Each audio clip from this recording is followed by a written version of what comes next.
cikin wannan watan na Ramadan suna da bukata, kuma saboda kafin Ramadan din yayi nisa na ce bari na ba da wannan addu'o'in za a yi su bidiyo kashi biyu ne. An fahimta?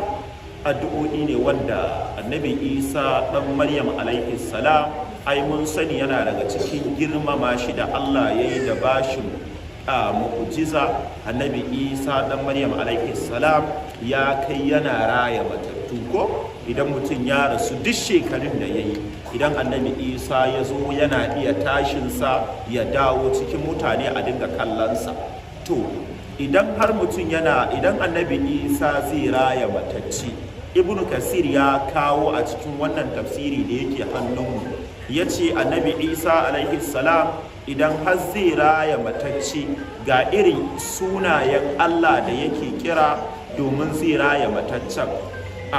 Ibn Kasir ya ce Annabi Isa alaihi salam idan zai raya matacce, addu'ar da yake yi yana yin sallan nafila raka'a biyu. Idan yayi sallan nafila raka'a biyu sai ce ya ƙadimu, ya kafiyu, ya da'imu, ya fardu, ya witru, ya ahadu, ya samadu, karaya wani, ko ka tashi ka bani dama wane ya tashi.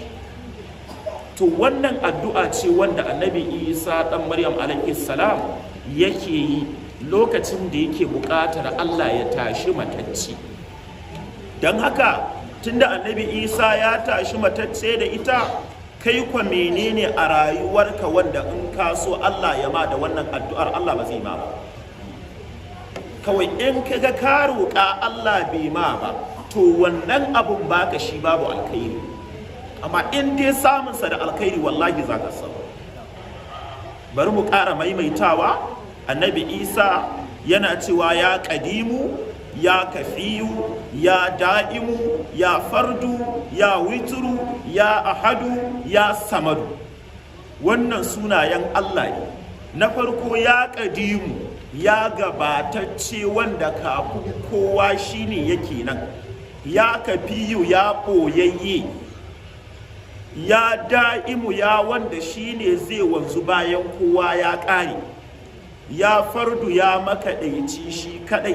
Ya wituru, ya wanda ya zama wara bai da kishiya. Ya ahadu, ya makaɗaici. Ya samadu, ya abun nufi da bukata. Wannan ita ce addu'ar da Annabi Isa ɗan Maryam alaihi salam idan zai tashi mutum ya rasu, Annabi Isa yake jan wannan addu'ar, sai ya yi ta, sai kuma Allah subhanahu wa ta'ala ya tayar masa duk wanda yake so ya tashi. Don haka mu riƙe ta a cikin wannan watan, mu dage mu yawaita maimaita ta akan bukatunmu. In Allah ya yarda za mu ga biyan bukata. Allah subhanahu wa ta'ala ya taimake mu. Wallahu a'lam.